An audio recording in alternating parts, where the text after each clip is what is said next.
I could smell the earth. I could feel the sunlight on this side of my face. I could smell the cordite. I could smell death. I could smell the blood. I was conscious of the grass cutting me. I was there in every sense of the word. Immediately I began to ask this child to forgive me. And the tears came, great big tears, and my whole body just was racked with emotion. And he told me, without his mouth moving, I could see him as plain as day. I could count the wrinkles on his face. He told me that he had forgiven me.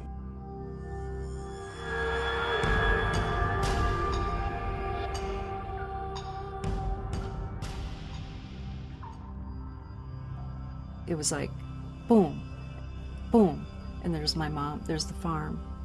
He did it again, boom, there's my mom, there's the farm, there's my grandparents. And it was like, boom, here was my husband, but it wasn't just him, he was there. There were twin sisters in the family, and one of the sisters passed as a young baby. I didn't know her, and he was there with her. She was like a little child, and he looked at me and he said, whew. He said, she can ride ponies here. And the one thing that as kids, when we went out to the farm, the best thing was to be able to ride ponies when he got there. And it was like he was telling me that she was okay and he was okay, and then, it's all good.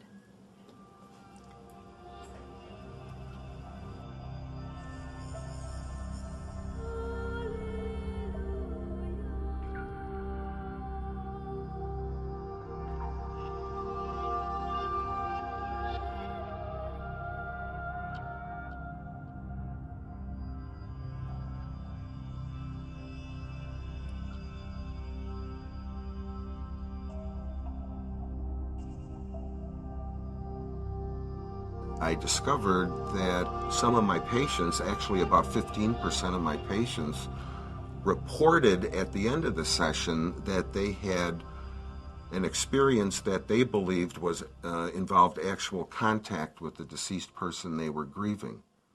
When this happened, the first time a patient reported this to me, I had no idea what they were talking about.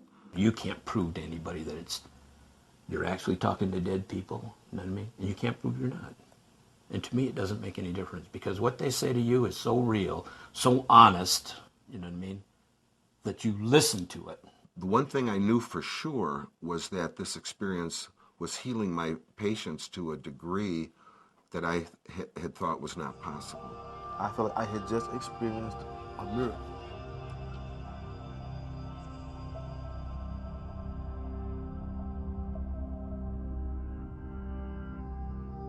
These people who were having these after-death communications were oftentimes leaving the office feeling joyous and euphoric. So I went back and looked at my notes to see if I might see something that was causing this experience to occur. And I saw it. At the end of the procedure, I gave them an extra set of eye movement without any particular instruction. My colleagues that were close to me, people I worked with, doctoral level and master's level therapists, soon became aware of what I was up to, and I trained them in the procedure as well. While I was at the VA, Dr. Botkin had written his book, and I was able to be one of the first people to read the book and to learn about the technique. They were able to induce the experience with the same reliability that I was. So not only is the experience work across patients, it also works across therapists. So the finding appeared to be very robust. To see the relief on the face, to see the drop of the shoulders and the that you find when a vet is actually able to let go of this burden that he's been carrying for all this time. It was just incredible. Sometimes people ask me, well, doctor, what do you think about this? Do you think they're really talking to the dead, or do you think this is some kind of event or experience manufactured by the brain? And I say, go ask the experiencers. They've seen it, they've done it, they know what it's like. You know, the ADCs that I had gave me a sense of their presence here, and this sort of moved it on to almost like another level. I thought that I could never be forgiven for killing this child, even though this child had a weapon, and he was obviously a soldier that was being trained, and perhaps, well, more likely, if he'd had the chance, he'd have killed me. He'd have killed me, or he'd have killed one of my men. I think Dr. Botkin, through his research, has discovered a self-correcting mechanism that exists within our brain already that will allow us to find closure. I knew that telling other people, other professionals, would not be an easy job.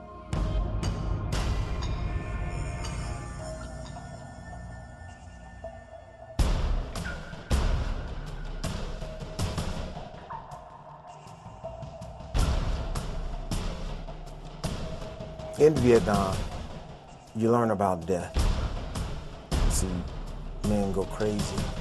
At one point, I no longer believed in God. I hated myself and I hated other people. The biggest trauma I had, I felt like I was a monster.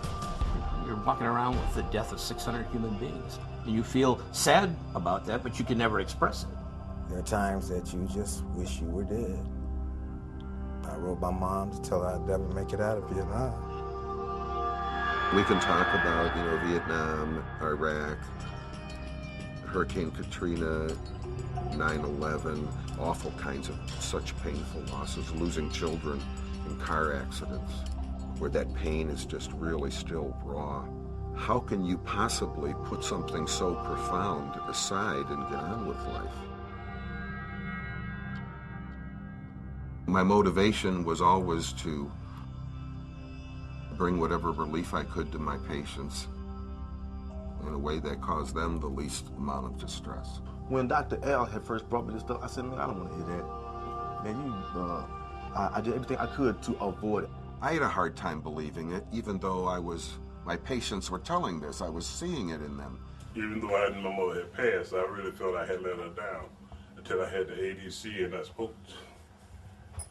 When I spoke with my mom, and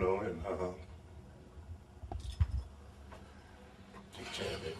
Take a chair. You okay? She had forgiven me. It's so real to you that it really does affect you. You just knew that it was real. It was real. This was not a dream. When he brought me out of it, I was drained, but I felt good. I felt some peace within me. I felt that it opened me up.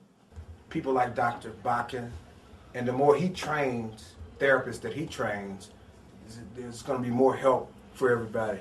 In nearly every case, the experiencer is very surprised by the experience.